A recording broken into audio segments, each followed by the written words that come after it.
hermanos, quiero darles la bienvenida en esta mañana, ¿verdad? Este día que es el último día de este mes de mayo, domingo 31 de mayo del 2020. Agradecemos al Señor por darnos esta nueva oportunidad para poder estar en la presencia de nuestro Dios. Por favor, dispongan sus corazones, dispongan todo su ser para concentrarnos en este tiempo, en la alabanza y la adoración a nuestro Dios. A todos los que nos están viendo, ¿verdad? Les saludamos y les bendecimos, ¿verdad? A nombre de la Iglesia Bautista Jesús Mi Salvador de Toluca, México, AR. Ustedes saben que estamos ubicados en el poblado de Santa María Totoltepec, muy cerca de la Bodega Aurrera. Dispongamos pues, hermanos, este tiempo para alabarle. Inclina tu rostro, ¿verdad? Ahí en donde te encuentres, vamos a orar, pedir la dirección de nuestro Dios. Señor bendito, en esta mañana estamos delante de tu presencia, con gratitud en nuestro corazón, pues reconocemos, Señor, que todas las cosas, Señor, que tú permites en nuestra vida, nos ayudan a bien. Por favor, Dios, te suplicamos que tú dispongas todo nuestro ser, espíritu, alma y cuerpo, y que podamos estar, Señor, totalmente concentrados en este día, en este momento de adoración y de alabanza. Que tu palabra pueda ser propicia a nuestra vida y que los cantos, las oraciones puedan subir como un olor grato ante tu misma presencia. Glorifícate tú, ministranos, usa a tu siervo como un simple vaso en este día. Que la guía de tu Espíritu Santo nos acompañe. Te lo suplicamos en el nombre de Jesucristo, nuestro Señor y Salvador. Amén. Así de pie, hermano, voy a pedirte que abras tu Biblia. Vamos a ir al libro de los Salmos, capítulo número 136, para darle lectura a todo este salmo. Salmo número 136. Dice la palabra de nuestro Dios: Alabad a Jehová porque Él es bueno, porque para siempre es su misericordia. Alabad al Dios de los dioses, porque para siempre es su misericordia. Alabad al Señor de los señores, porque para siempre es su misericordia. Al único que hace grandes maravillas, porque para siempre es su misericordia. Al que hizo los cielos con entendimiento, porque para siempre es su misericordia.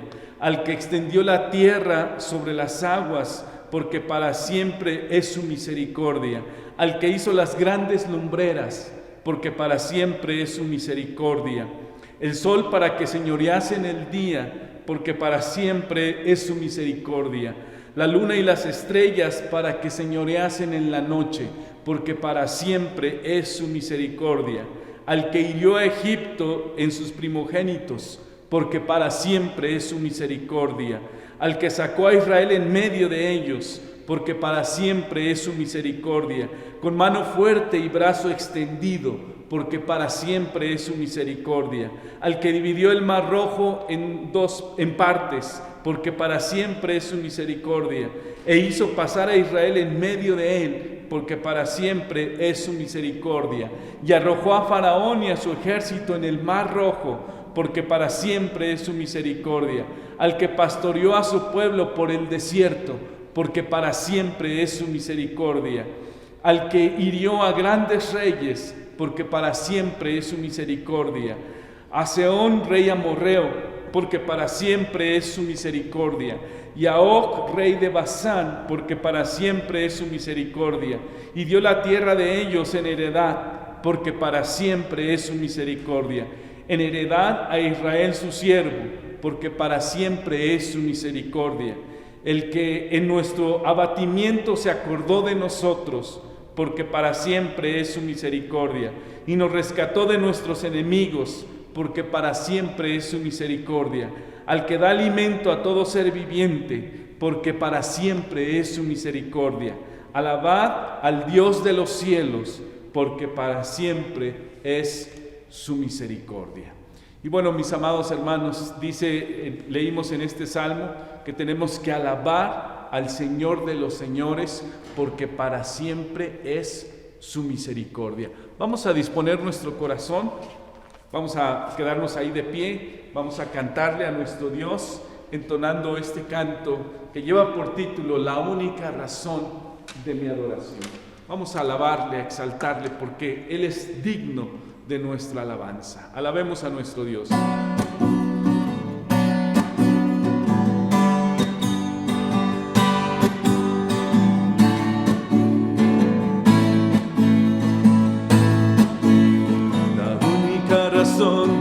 adoración, eres tú mi Jesús, mi único motivo para vivir, eres tú mi Señor, mi única verdad está en ti, eres mi luz y mi salvación, mi único amor eres tú Jesús, y por siempre te alabaré.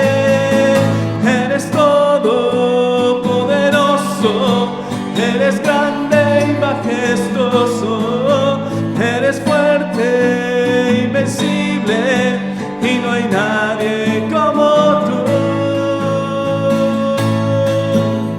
La única razón de mi adoración, eres tú mi Jesús, mi único motivo para vivir, eres tú mi Señor, mi única verdad está en ti, eres mi luz y mi salvación, mi único amor eres tú Jesús, y por siempre te alabaré. Eres todopoderoso, eres grande y majestuoso, eres fuerte, invencible, y no hay nadie como tú.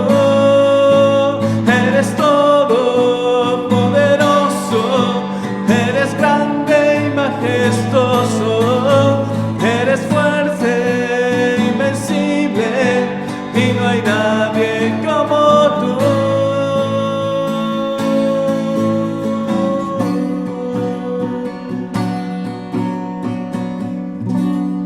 Amén, porque creemos que nuestro Dios es todopoderoso y creemos absolutamente que no hay nadie como Él. Vamos a seguir adelante, vamos a entonar este precioso canto. Probablemente para muchos de ustedes es un canto que no hemos cantado mucho en la iglesia, pero describe precisamente este canto cómo es que Dios es el que está detrás de todo lo que podemos ver en nuestro alrededor. Así que si no lo sabes, escucha con atención la letra. Se llama Es Jehová. Has mirado las estrellas, contemplado el ancho mar y las flores siempre bellas por los campos al pasar. Has pensado en el diseño que en el universo hay. ¿Puede acaso ser una casualidad?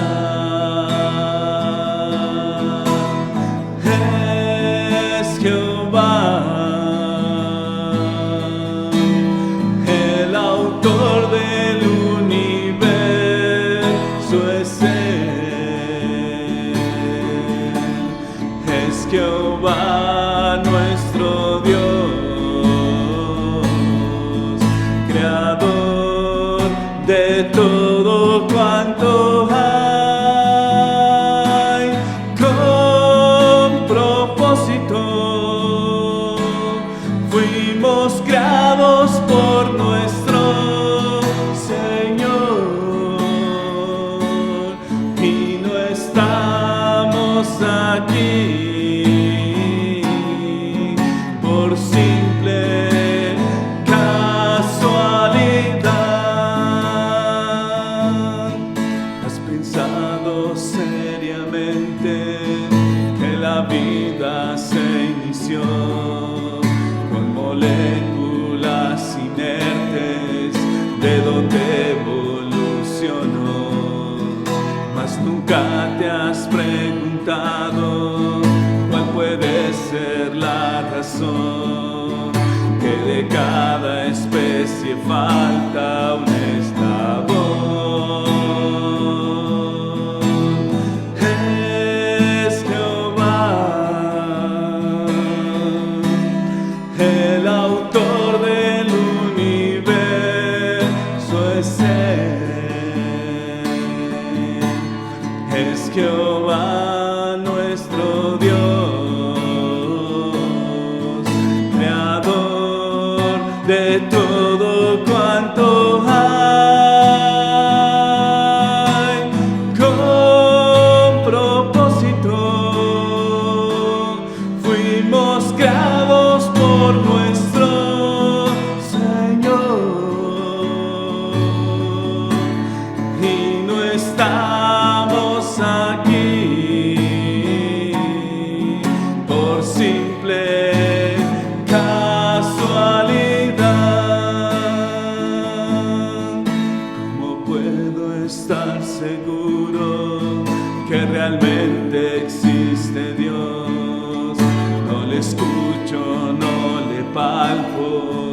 ni percibo su color.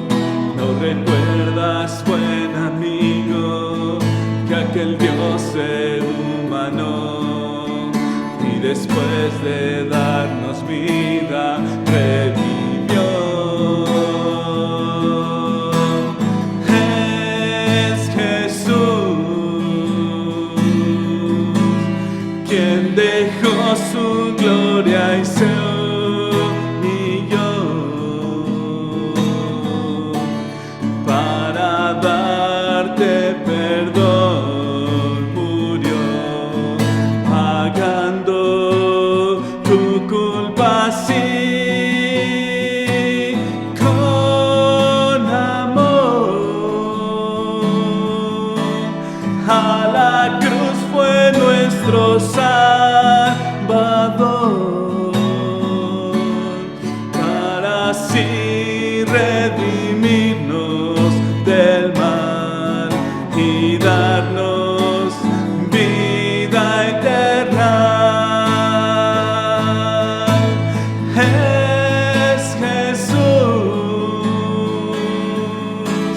quien dejó su gloria y se humilló para darte perdón. Murió pagando tu culpa así con amor. A la cruz fue nuestro Salvador,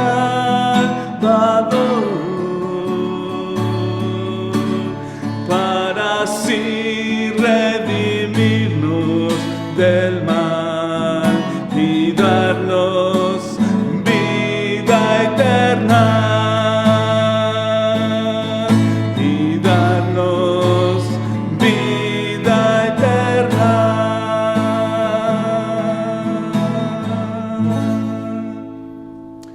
Gloria a Dios, ¿verdad? Porque a través precisamente de Jesucristo, ahora todos nosotros podemos tener la oportunidad de tener esa vida eterna. Así que, mis amados hermanos, sigamos adelante exaltando el nombre de nuestro Dios. Y bueno, es el tiempo para poder darle gracias a nuestro Dios. Dice la palabra del Señor que debemos de ser siempre agradecidos, dar gracias a Dios en todo, porque esta es la voluntad de Dios para con vosotros en Cristo Jesús, Señor nuestro. Así que en este día, pues tú y yo tenemos que darle gracias a Dios. Darle gracias a Dios por este nuevo día, darle gracias a Dios por esta nueva oportunidad. Inclina tu rostro y ahí donde estás, dale gracias a Dios por las cosas que Él ha hecho, por las cosas que Él hará aún en tu vida. Bendito Dios, en esta mañana queremos acercarnos una vez más ante ti con gratitud en nuestro corazón, pues reconocemos, Padre, que eres tú el que nos das el privilegio y la oportunidad de la vida. Eres tú el que nos das la bendición de poder, Señor, disfrutar de este tiempo que podemos estar en tu presencia, reconociendo todas las bendiciones que de ti recibimos. Gracias, Dios, porque si no fuera por ti, como hoy lo aprenderemos, no podríamos tener realmente un sentido correcto en nuestra vida que nos impulse día con día a seguir adelante. Gracias por todas las cosas, buenas y malas. Gracias porque de todas ellas, Señor, podemos reconocer que tú siempre estás ahí, dispuesto, Señor, a enseñarnos, a moldearnos, dispuesto, Señor, a hacernos mejores personas aún con cada circunstancia que atravesamos. Gracias por la vida de tu iglesia, de cada uno de sus miembros. Gracias aún por este tiempo que hemos estado viviendo y porque reconocemos, Señor, que viene ya muy pronto, Señor, la restauración, viene ya la sanidad plena a nuestra sociedad, a nuestro planeta. A ti sea la honra y la gloria, en el nombre poderoso de Jesucristo. Amén. Amén. Gracias a Dios, mis amados. Vamos a abrir a continuación nuestras Biblias. Voy a pedirles que abran su Biblia en el libro de Eclesiastés, por favor, acompáñenme. Vamos al libro de Eclesiastés. Y bueno, vamos a estar reflexionando, ¿verdad? Un poco acerca de esta porción de la palabra de Dios. Capítulo 1, versos del 1 hasta el 11. Vamos a leer, aunque solamente en este día vamos a reflexionar del 1 al 5. Dice la palabra de Dios, palabra del predicador, hijo de David, rey en Jerusalén. Vanidad de vanidades, dijo el predicador, todo es vanidad. ¿Qué provecho tiene el hombre de todo su trabajo con que se afana debajo del sol? Generación va y generación viene, mas la tierra siempre permanece. Sale el sol y se pone el sol, y se apresura a volver al lugar de donde se levanta. El viento tira hacia el sur y rodea al norte, y va girando de continuo, y a sus giros vuelve el viento de nuevo. Los ríos todos van al mar, y el mar no se llena. Al lugar donde los ríos vinieron, allí vuelven para correr de nuevo. Todas las cosas son fatigosas más de lo que el hombre puede expresar. Nunca se sacia el ojo de ver, ni el oído de oír. ¿Qué es lo que fue? Lo mismo que será. ¿Qué es lo que ha sido hecho? Lo mismo que se hará. Y nada hay nuevo debajo del sol. ¿Hay algo que se puede decir, y aquí esto es nuevo? Ya fue en los siglos que nos han precedido.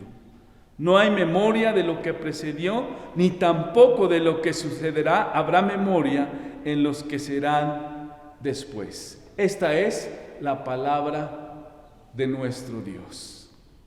Hermanos, en este momento de adoración a nuestro Dios, y vamos a escuchar la palabra de Dios, ¿verdad? Vamos a reflexionar en esta mañana acerca del libro de Eclesiastés, capítulo 1, versos del 1 al 5. Y bueno, el título de esta reflexión o de esta predicación la he titulado La vanidad de la vida. La vanidad de la vida. Y bueno, quiero hablar un poco acerca del contexto del libro de Eclesiastés. Como usted sabe, el rey Salomón fue el escritor del libro de los Proverbios, pero también fue el escritor del libro de Eclesiastés y del libro del Cantar de los Cantares. Particularmente aquí en el libro de Eclesiastés encontramos un mensaje totalmente diferente a lo que Salomón nos revela en el libro de Proverbios.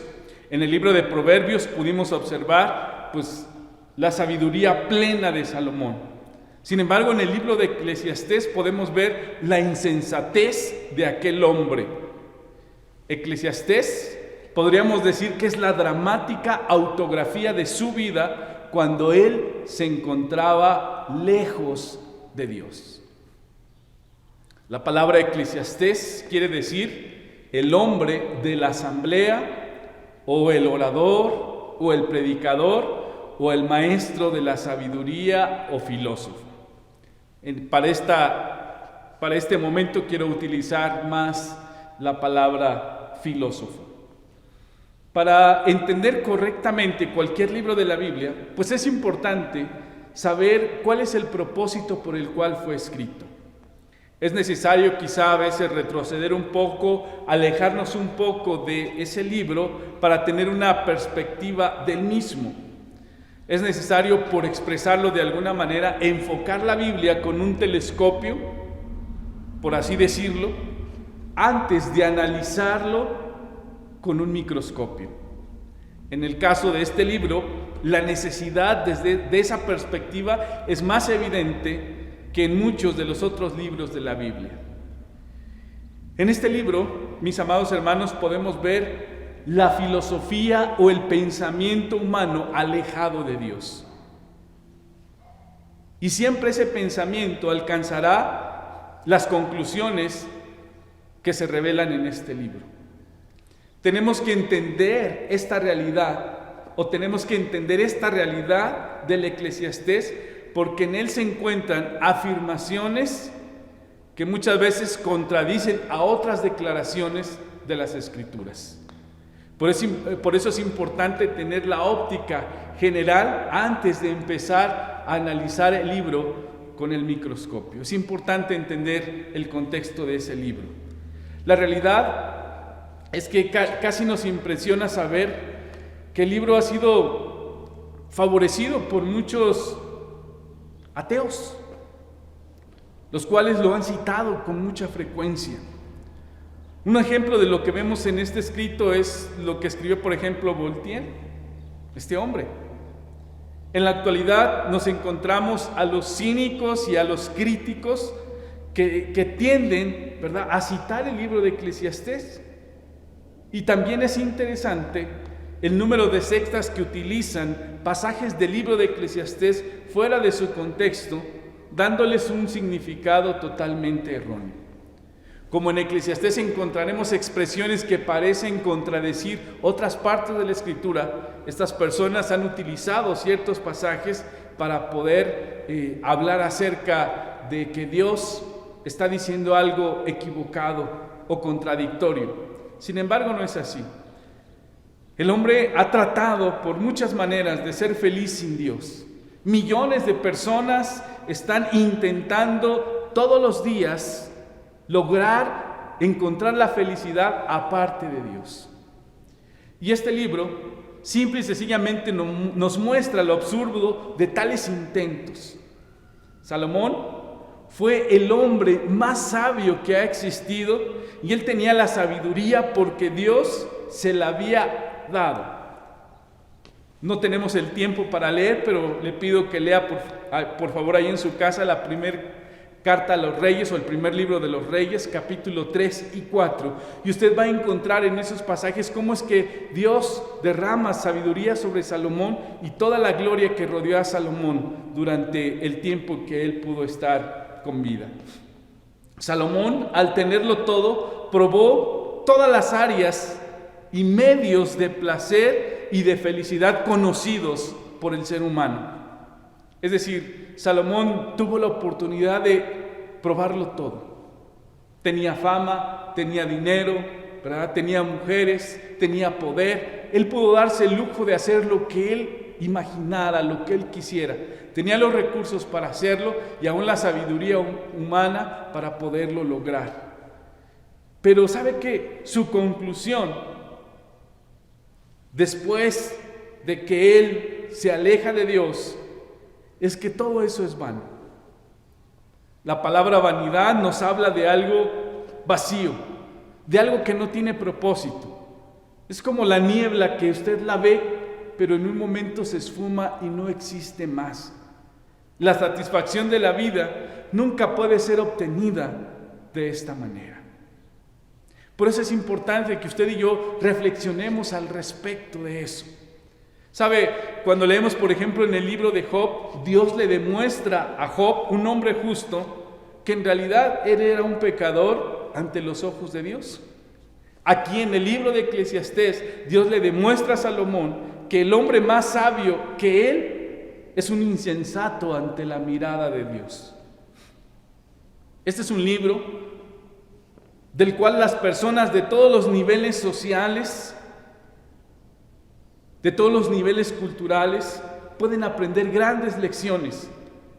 A pesar de su sabiduría y a pesar de todos los intentos de afrontar la vida desde el punto de vista intelectual, las personas no regeneradas espiritualmente son consideradas por Dios como personas insensatas.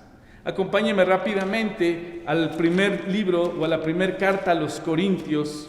Vamos a ir rápidamente a la primera carta a los Corintios, ahí en su capítulo número 1, verso número 25. Fíjese lo que dice esta porción. Porque lo insensato de Dios es más sabio que los hombres, y lo débil de Dios es más fuerte que los hombres.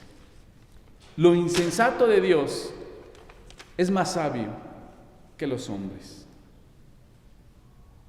Esta verdad es difícil de aceptar por parte de aquellos que ponen un énfasis en la inteligencia y en la cantidad de conocimientos o información que ellos pueden acumular. Por eso Romanos capítulo 1 versículo 25 dice que ellos, pretendiendo ser sabios, se hicieron necios. En el libro de Eclesiastés aprendemos que sin Cristo nosotros no podemos tener una verdadera satisfacción. Eso es muy importante. El mensaje claro del libro de Eclesiastés es que una persona que no tiene a Cristo en su corazón, simple y sencillamente no va a encontrar en esta vida una verdadera satisfacción. No importa que llegásemos a poseer todo el mundo, todas las cosas, no importa que tuviésemos todo el dinero, todo el poder, toda la fama, nos sentiríamos realmente insatisfechos al final. Pero hoy el mundo no puede satisfacer el corazón del hombre absolutamente con nada, porque cualquier cosa en esta vida es demasiado pequeño para llenar el corazón del hombre.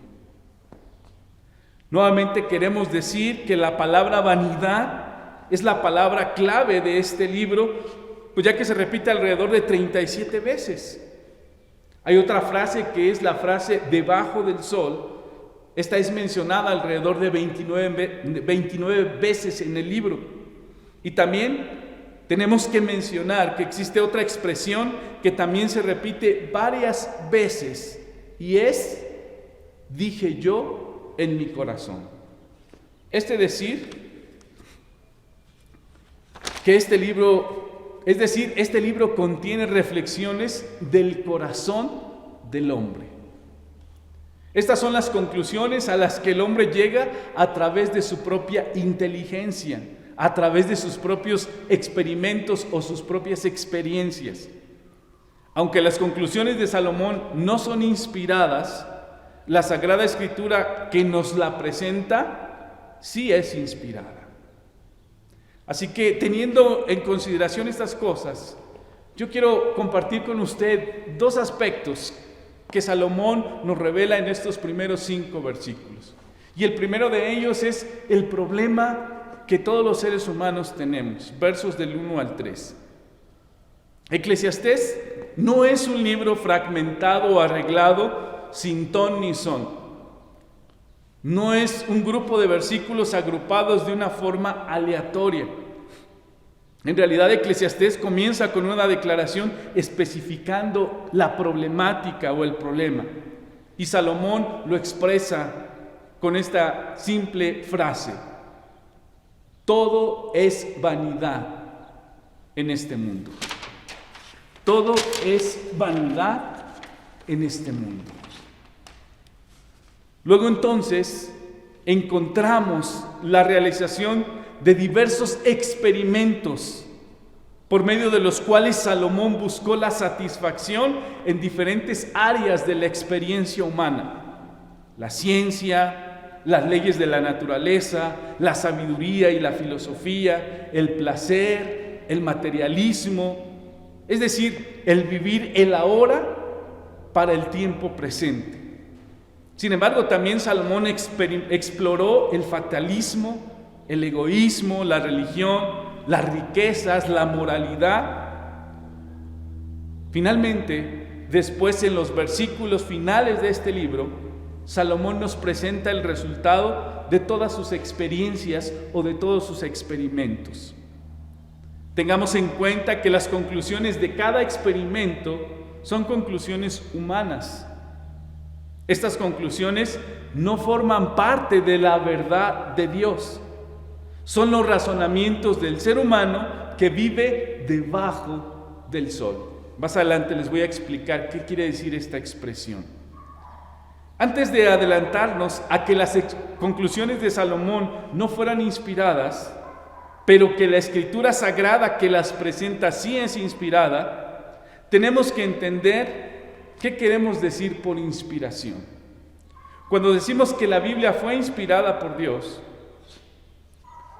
estamos diciendo que la inspiración garantiza la exactitud y las palabras de las Sagradas Escrituras. La inspiración garantiza la exactitud de las palabras de las Sagradas Escrituras. Pero escuche bien, pero no siempre el pensamiento que se expresa. En este sentido, en todos los casos hay que considerar el contexto. presentando especial atención a la persona que haya pronunciado tal declaración.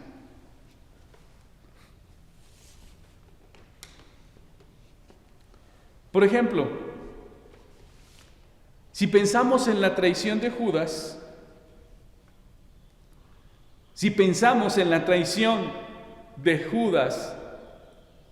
hacia Cristo, obviamente el relato de ese evento fue inspirado. Sin embargo, la acción de Judas no fue inspirada por Dios. A eso nos referimos. El libro de Eclesiastés retrata el pensamiento humano y probablemente Dios no está de acuerdo con ello. Sin embargo, Dios permite que sea escrito con el propósito de enseñarnos algo en particular. Lo mismo puede decirse de palabras y acciones que otros personajes mencionados en la Biblia cometieron. Hechos contrarios a la voluntad de Dios. Si usted quiere otro ejemplo, el pecado de David con Betsabé aparece en los relatos de la Escritura.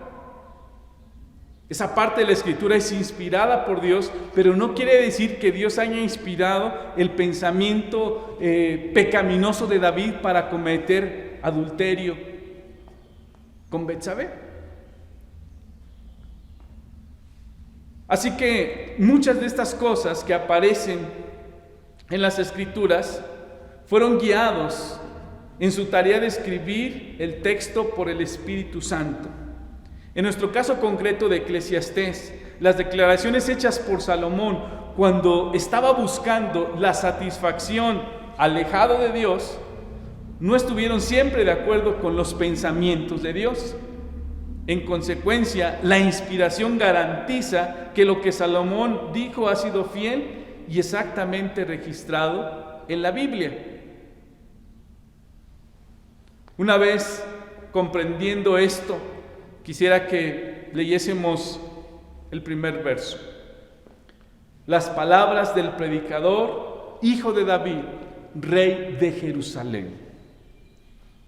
No conocemos ningún otro personaje de la Biblia que pudiera ser identificado con estas palabras, con excepción de Salomón. David tuvo otros hijos, pero Salomón fue el único rey en Israel. Él fue el filósofo o el predicador que tenemos entre nosotros. Y sabemos que él recibió sabiduría. Creemos que la sabiduría que Dios le dio a Salomón fue un poco diferente de lo que nosotros nos imaginamos. Y yo quiero que reflexione, probablemente usted no esté de acuerdo conmigo con esto, pero quiero que reflexione en lo siguiente. Generalmente pensamos que él recibió una percepción espiritual, pero la Biblia no nos informa de que él siquiera la pidiera.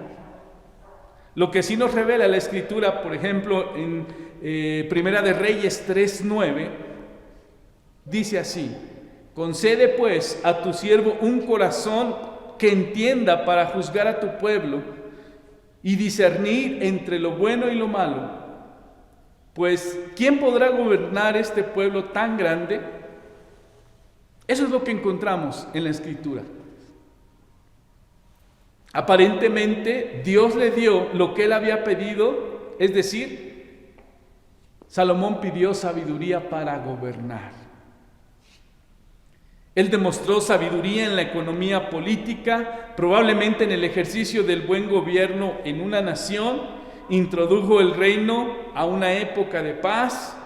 Otras naciones incluso acudieron a su reino para estudiar y ver la sabiduría de Salomón. Salomón dio testimonio público de Dios a través de construir el templo y levantar un altar donde se ofreció un sacrificio a favor de los pecadores. Estas fueron algunas de las cosas que la reina de Saba aprendió cuando vino desde los confines de la tierra. Pero si pensamos particularmente en el área espiritual o en el discernimiento espiritual, podemos pensar o ver que Salomón posiblemente no tenía esa percepción o ese discernimiento espiritual. Era muy sabio en otros ámbitos de la vida, de cómo gobernar, de discernir entre lo bueno y lo malo, pero en realidad le faltaba ese discernimiento o esa percepción espiritual. Ahora, en este pasaje encontramos a Salomón lanzando con sus experiencias, con sus experimentos debajo del sol. Un hombre que vive debajo del sol, escuche usted bien, un hombre que vive debajo del sol es muy diferente a un hijo de Dios. Porque los hijos de Dios, dice Pablo en Efesios 1:3, han sido bendecidos en las regiones celestiales con toda bendición espiritual en Cristo. Quien vive debajo del sol, simple y sencillamente está arraigado a los pensamientos de esta tierra, pero no puede mirar más allá. Los hijos de Dios han sido bendecidos desde las regiones celestiales con toda bendición espiritual en Cristo. Es decir, el creyente no está arraigado solamente a las enseñanzas y a las filosofías de esta tierra, sino él está mirando aquello que Dios le revela a través de su palabra, y a eso Pablo se refiere con toda bendición espiritual en Cristo. Sigue diciendo en el texto que estamos leyendo: vanidad de vanidades, dijo el predicador, todo es vanidad. La vanidad, les decía yo hace un momento, nos habla de una vaciedad. Es desperdiciar la vida, una vida vivida sin ningún propósito o meta. Eso es vanidad. Significa simplemente vivir como vive un animal o un ave.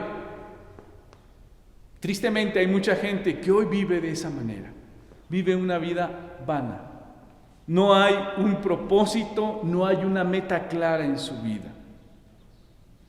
Seguramente usted en alguna ocasión ha estado en un hotel de lujo, probablemente, o lo ha visto en una serie de televisión, o lo ha visto en algún reportaje. Personas que llevan su vida a un nivel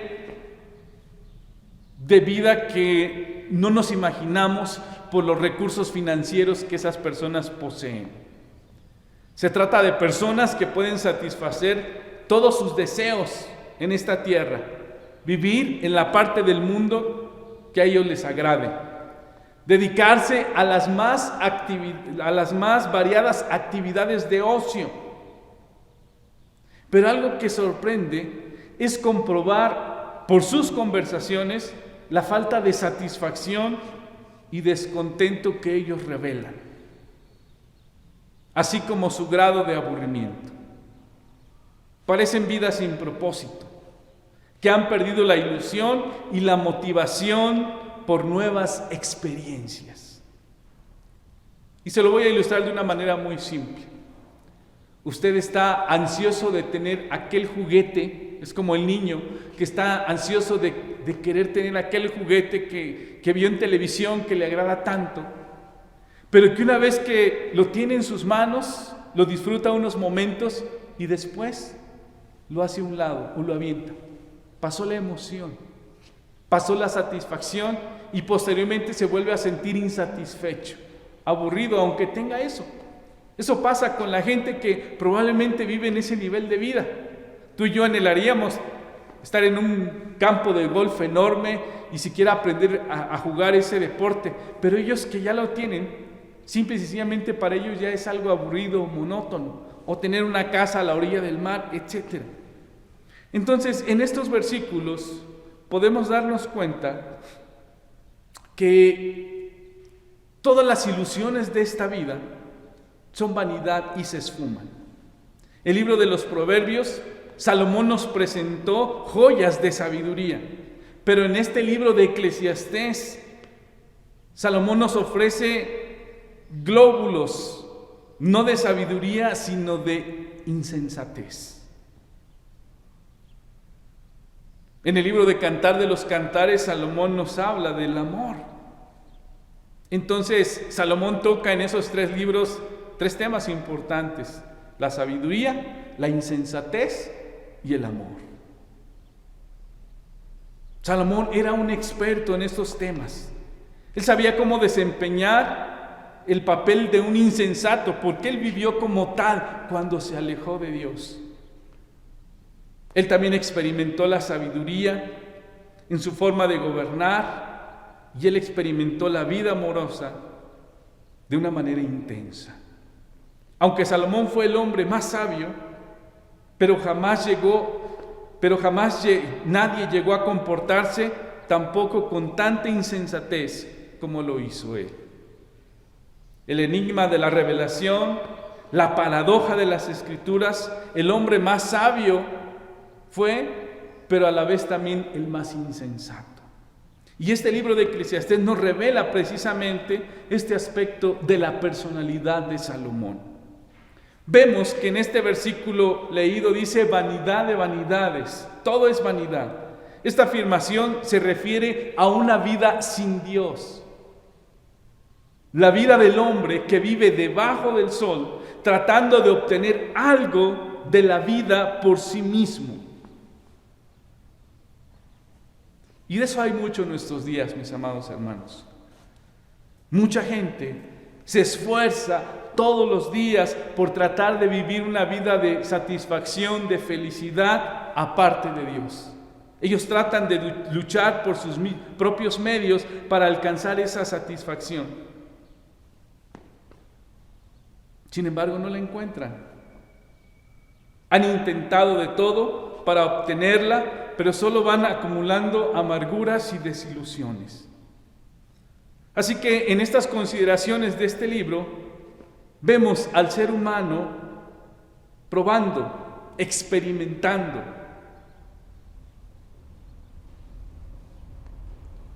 Va a exprimir el jugo que se le puede extraer a la vida de las piedras secas de esta existencia mundana. Y en el verso número 3, el escritor menciona: ¿qué provecho obtiene el hombre del todo el trabajo con que se afana debajo del sol? Ahora recordemos que esta pregunta se la formula a quien vive debajo del sol. Aquella persona que solamente tiene una óptica terrenal, no tiene una óptica espiritual. Este es el punto de vista del hombre. Dios no estaba dando aquí su punto de vista. Es el punto de vista del hombre. Aquel hombre que vive debajo del sol, sin una conexión espiritual, sin una visión de las regiones celestiales, solamente una visión terrenal en esta vida. Amados, la verdad a entender en estos primeros versos es que sin Cristo una persona está vacía. Y no importa lo que haga, no importa cuánto poder o cuánta fama o cuánto dinero tenga, esa persona está vacía. Por eso yo quiero llevarte a la reflexión en esta primera parte. Con facilidad nos deslizamos con este pensamiento humano y terrenal. Nos afanamos por obtener lo más que podamos en esta tierra. Sin embargo, yo quiero compartirte esto. Al final del día, aunque lo puedas tener, si no tienes a Cristo en tu corazón, te vas a sentir vacío, te vas a sentir insatisfecho. Por eso no hay que afanarse. Tenemos que trabajar, por supuesto. Tenemos que aspirar a vivir un nivel de vida que sea cómodo, que sea agradable. Sin embargo, eso no es el todo para un creyente. Porque Pablo dice: nuestra verdadera casa está en los cielos, de donde esperamos al Salvador de nuestras almas. Así que, mis amados hermanos, vanidad de vanidades, dijo el predicador. Esta vida sin Cristo es vana totalmente.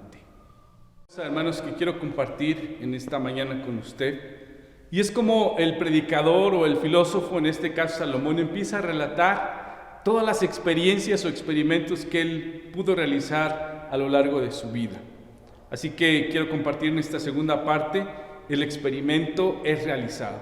Y estas experiencias se relatan desde el verso número 4 hasta el capítulo número 12, verso 12. Es decir, casi todo el libro se enfoca a que el predicador empieza a relatar todas las experiencias, todos los experimentos que él vivió durante su vida.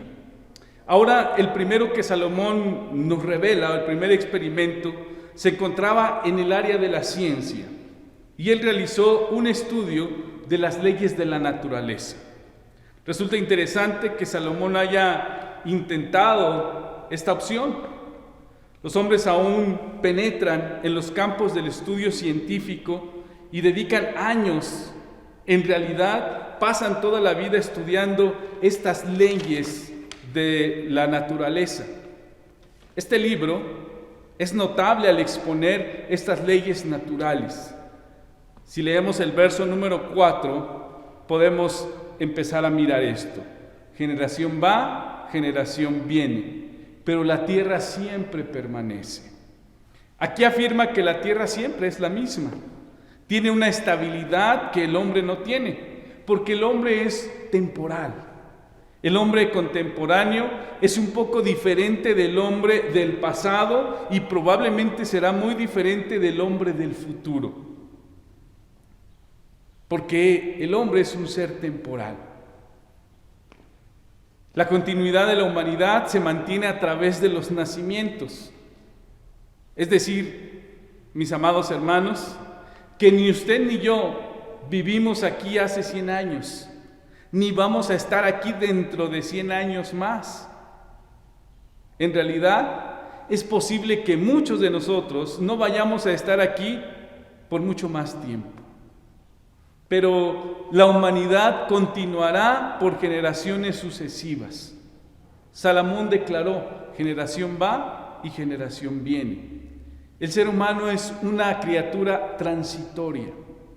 Y si consideramos esta vida desde el punto de la vida misma, debemos decir que el pensamiento humano, el pensamiento alejado de Dios, dice que sería el más grande fracaso del universo de Dios. Porque el hombre ha estado en escena solamente por muy pocos años. Así piensa el ser humano que no conoce a Dios. Aunque nadie sabe por cuánto tiempo la tierra ha permanecido en su lugar, ya se encontraba cuando el hombre llegó aquí. Y en este lugar permanecerá después que la mayoría de nosotros nos vayamos. Ahora, este pensamiento nos agrega una nueva dimensión a la vida, que es un poco desalentadora. El hombre no es lo que piensa ser. Así que vemos aquí algunas afirmaciones notables que nos revela que Salomón realizó un estudio de las leyes de la naturaleza y tuvo un gran conocimiento sobre ellas. Resulta interesante que estas leyes son básicas en nuestra época por lo que se refiere a la ciencia. En el verso número 5, Salomón sigue diciendo, sale el sol y se pone el sol y se apresura a volver al lugar donde se levanta. Con todos los recursos que Salomón tenía a su alcance, encontró que la vida era monótona. Para él había una cierta similitud, cierta uniformidad o cierta falta de variedad en todo lo que él observaba. Estas páginas revelan que Salomón trataba de huir de esa monotonía de la vida. Y la gente de la actualidad está haciendo todo por añadir novedad, ilusión, expectativa a su estilo de vida. Las personas están hoy en un constante movimiento en búsqueda de nuevas formas de placer. Los seres humanos están buscando nuevas formas de satisfacción. Intentan apartarse de esta falta de variedad que se impone en las leyes naturales. Por eso podemos darnos cuenta que el pensamiento terrenal del hombre le lleva a tomar caminos diferentes de los que Dios ha establecido. Uno de ellos, por ejemplo, tiene que ver con la sexualidad. Y ahora el hombre terrenal, el hombre debajo del sol, que no tiene una visión espiritual, ha tratado de innovar o ha tratado de hacer algo diferente para traer una forma de placer a su vida, pues relacionándose con una persona de su mismo sexo. Por eso Salomón dice, el ojo no se cansa de ver, ni el oído se cansa de oír. Busca la manera de encontrar nuevas formas de placer. Así que, mi amado hermano, si usted simplemente mira a una persona tal cual es en el día de hoy, una persona separada de Dios, usted va a encontrar que en realidad no presenta una imagen atractiva. Y eso es lo que el libro de Eclesiastés nos presenta a lo largo de todo su desarrollo. Sin embargo, frente a este panorama, queremos finalizar hoy con una realidad más, con otra imagen. La persona que establece una relación con Dios por medio del Señor Jesucristo, y de esa manera, aunque se encuentre en esta tierra con una ley inexorable de la muerte, pasará a disfrutar de la vida eterna. Y en esa nueva dimensión, los hijos de Dios permanecen para siempre. Como el apóstol Juan, en su primer carta, ¿verdad? Capítulo 2, versículo 17, menciona, el mundo pasa y también sus pasiones, pero el que hace la voluntad de Dios permanece para siempre. Yo quiero concluir esta parte, mis amados hermanos, no solamente con el hecho de que usted pueda mirar la imagen que Salomón nos presenta en estos versículos.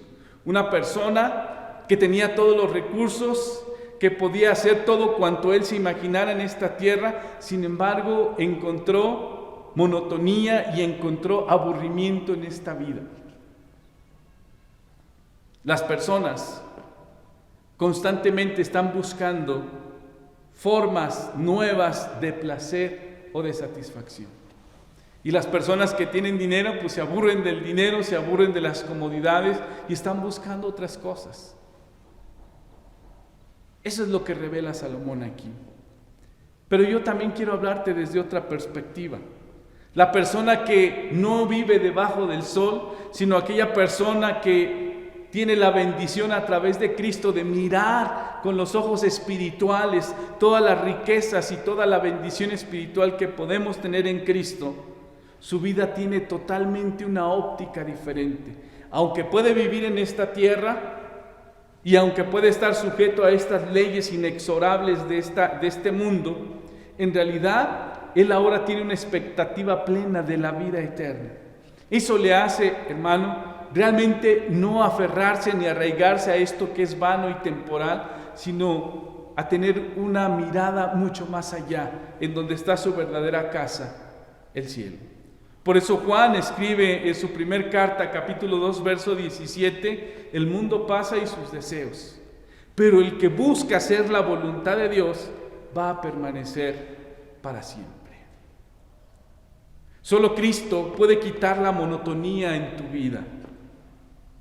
Solo Cristo puede darle el propósito a tu vida. Así que tú, amigo que me estás viendo, si no has conocido a Cristo como el Señor y el Salvador de tu vida, el día de hoy puedes tomar una decisión. Reconoce que eres un pecador ante Dios.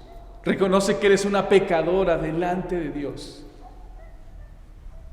Todos hemos pecado, dice Romanos 3:23.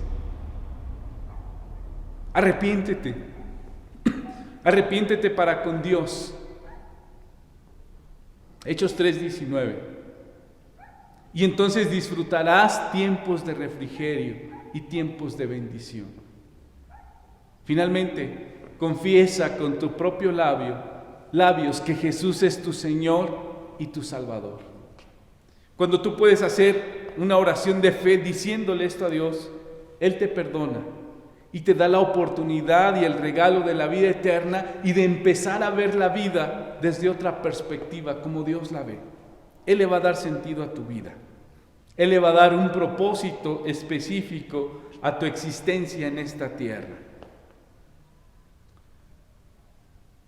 Amados, quisiera concluir con estas palabras del Señor Jesucristo que encontramos en Juan capítulo 15, versículo 5. Yo soy la vid, vosotros los pámpanos. El que permanece en mí y yo en él, éste lleva mucho fruto, porque separados de mí, nada podéis hacer. Si Cristo no está en nuestras vidas, entonces todo lo que podamos hacer en esta tierra no traerá una satisfacción a nuestra vida. No habrá plenitud, no habrá sentido de lo que hagamos. Por eso, mis amados hermanos, aferrémonos a esta verdad. Cristo tiene que ser el centro que gobierne absolutamente todas las áreas de nuestra vida. Ahí encontraremos el verdadero gozo, la verdadera plenitud, lo que realmente es importante en esta tierra. Por eso la palabra de Dios nos enseña, en tu presencia hay plenitud de gozo. ¿Por qué no inclinas tu rostro un momento ahí donde te encuentres? Vamos a orar y que Dios sea el que trabaje en tu corazón a lo largo de esta semana. Y si tú eres una persona que ha sido muy afanada por las cuestiones terrenales, materiales, pídele perdón a Dios y haz de Jesús tu mayor anhelo, tu mayor deseo. Padre, queremos en esta tarde ya agradecerte por el mensaje de tu palabra. Gracias, Señor, porque a veces como seres humanos con facilidad somos dados a dejarnos llevar por lo que hay en nuestro entorno. Y a veces pensamos, Señor, que lo que nuestros ojos ven en esta tierra es todo lo que existe. Pero aquellos que hemos entendido el mensaje de tu palabra, sabemos que esto no es más que simple y sencillamente el principio de algo que es mucho mejor, estando en nuestra verdadera casa. Por eso en este día queremos acercarnos delante de ti. Quizá algunos de nosotros nos hemos sentido vacíos, nos hemos sentido insatisfechos a pesar de lograr ciertas cosas o a pesar de estar haciendo ciertas actividades, seguimos sintiendo un vacío en nuestro corazón. Hoy aprendimos que necesitamos a Cristo, que Él venga a nuestra vida, que Él tome el control de nuestro corazón, porque Él es el que le va a dar sentido y propósito a nuestra existencia en esta tierra. Toma nuestra vida, Señor. Ayúdanos a entender que todo lo que hay en esta tierra es vano, es temporal, se va a terminar. Que lo que permanece para siempre es aquel que hace tu voluntad, como nos lo enseña Juan. Así que tómanos en tus manos y permítenos vivir en este sentir, buscando hacer tu voluntad en todas las cosas. Gracias por este tiempo. Oramos en el nombre de Jesucristo. Amén. Amén. Vamos a seguir adelante, mis amados hermanos, y vamos a continuación ahora a tener el tiempo de dar nuestro diezmo y nuestra ofrenda. Dice la palabra de nuestro Dios allí en 2 de Corintios capítulo 9 versículo 7: cada uno dé como propuso en su corazón, no con tristeza ni por necesidad, porque Dios ama al dador alegre. Así que como te has propuesto en tu corazón poder ofrendar a nuestro Dios, yo te pido que pongas aparte ahí algo, ¿verdad? Y en tu hogar, de acuerdo a la bendición que Él ha derramado en tu vida, aparta algo para nuestro Dios, ¿verdad? Dedícalo para Él, es una manera también de adorarle. Y bueno, que esta ofrenda y que este diezmo sea utilizado para el extendimiento de la obra de Dios y también para ayudar a todos los necesitados. Así que dedica este tiempo para darle a nuestro Dios lo que le corresponde. Vamos a seguir adelante, vamos a entonar unos cantos más antes de concluir. Voy a pedirte que te pongas de pie nuevamente. Vamos a disponer, ¿verdad?, nuestro corazón para cantarle a nuestro Dios. Y hay un precioso canto que lleva por título Grande es el Señor. Dice este canto: grande es el Señor, creador del universo, canta y alaba al Señor que viene pronto. Vamos a entonar este canto. Dice así: grande es el Señor, creador del universo, canta y alaba al Rey que viene pronto. De felicidad el corazón nos llena. Grande es el Señor,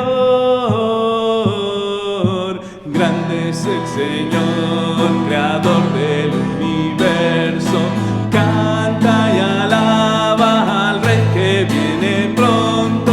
De felicidad el corazón nos llena. Grande es el Señor. Hosana al Altísimo. Hosana al Altísimo. Hosana al Altísimo. Grande es el Señor. Grande es el Señor, creador del universo, canta y alaba al Rey que viene pronto. De felicidad el corazón nos llena. Grande es el Señor. Hosana al Altísimo. Hosana al Altísimo. Hosana al Altísimo. Grande es el Señor.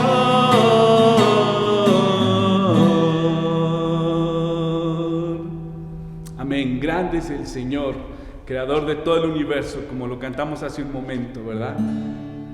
Es Jehová nuestro Dios. Este precioso canto quizá también no lo hemos cantado mucho, pero tiene un mensaje muy importante. Y el mensaje es que Cristo es la respuesta que tú puedas estar buscando. Dice así: si tienes tú preguntas en el fondo de tu ser y huellas del pasado te siguen por doquier, piensa un momento, sé sincero una vez. Cristo es la respuesta y el camino es Él. Cristo es la respuesta para el mundo hoy. No hay otro nombre, el camino es Él.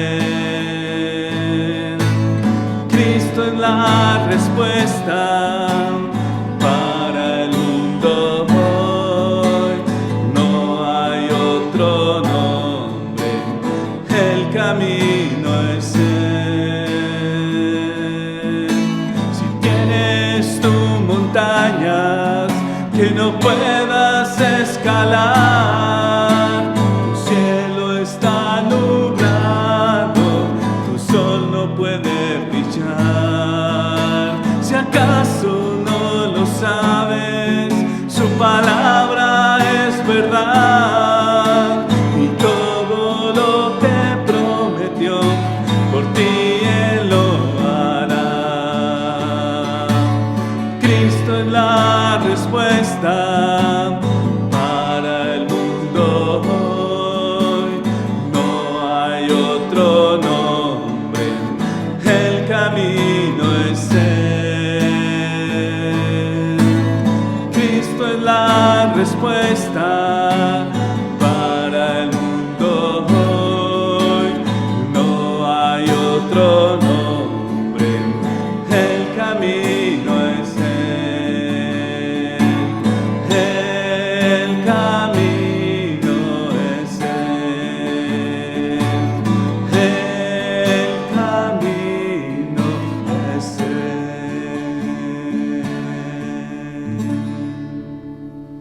Amén. Como lo dice este canto, el camino es Él, ¿verdad? Él es la respuesta que necesitamos para las circunstancias que vivimos. Antes de terminar, mis amados hermanos, quiero seguirles reiterando, ¿verdad?, la invitación para que nos acompañen en los diferentes espacios de las reuniones de departamentos, varones 8 de la noche, transmisión, ¿verdad? Estudio bíblico a través del YouTube. Usted busca en el YouTube Iglesia Bautista Jesús mi Salvador y entonces va a encontrar pues la enseñanza, la reflexión para los varones el día de mañana a las 8 de la noche. Lo mismo sucederá, ¿verdad?, con las mujeres, ¿verdad? En la página de Facebook, Jocabet, la Unión de Mujeres, usted lo busca en punto de las 4:30 y va a encontrar la transmisión de la enseñanza en vivo. En el culto transmitido en vivo por Facebook, ¿verdad?, por la página Siervos de Dios, de nuestros hermanos en Santa Teresa, en punto de las 8 de la noche. Y también los días sábados, ¿verdad?, los adolescentes a través de la página de Facebook Cachorros de la Tribu de Judá, en punto de las 2:30 de la tarde, y posteriormente los jóvenes también tienen su reunión a través de Skype los días sábados a las 3:30 de la tarde. Hermanos, también quiero reiterarles, ¿verdad?, estamos en una fase de contingencia donde nosotros nos encontramos, ¿verdad?, en el semáforo rojo, pues estamos en la zona roja pegados a la Ciudad de México. Entonces tenemos que extremar precauciones, ¿verdad? Tenemos que ser pacientes todavía algunas semanas más. Estamos confiando y orando en que esto ya tendrá que pasar y poco a poco iremos reintegrándonos a una nueva normalidad, como así se maneja. Cuídese, por favor, estemos orando unos por otros y de igual manera, mis amados hermanos, pues estemos comunicándonos unos a otros. No está mal el hecho de que puedas mandarle un mensaje a tu hermano en Cristo, una llamada y preguntar cómo se encuentran y estar pues comunicados y conectados, ¿verdad? Unos para con otros. Hermanos, finalmente pues voy a pedirte que te pongas ahí de pie en tu lugar, vamos a orar y vamos a concluir este servicio de esta forma. Vamos a orar. Bendito Dios, te damos las gracias, Padre, por tu fidelidad, por tu bondad, por tu misericordia, Señor, y aún por tu paciencia para con nosotros. Agradecemos esta oportunidad que nos has dado de alabarte, de glorificarte, de escuchar la enseñanza de tu palabra. Que esta, Señor, pueda cumplir el propósito en nuestro corazón y nos pueda seguir ministrando durante esta semana. Bendice a cada uno de mis hermanos en sus trabajos, en sus hogares, Señor, en cada una de sus actividades. Prospera, Señor, la obra de sus manos según tu voluntad, pero sobre todo permítenos mantenernos en una comunión constante contigo a través de la oración y la enseñanza de tu palabra. Oramos por nuestros hermanos que han experimentado situaciones de dolor, de angustia, que tú les fortalezcas, que tú les consueles, que tú les afirmes en tu palabra. Trae resguardo a aquellos que están pasando por un tiempo de enfermedad, trae fortaleza y trae sanidad, Señor, a sus vidas. Señor, glorifícate a través de nuestra vida en esta semana y permite también que nuestra boca sea abierta para compartir el mensaje de tu palabra. Así que Dios, guíanos en esta nueva semana, te lo pedimos en el nombre de Jesucristo, nuestro Señor y Salvador. Amén. Que Dios me los bendiga, hermanos, pues estamos en contacto.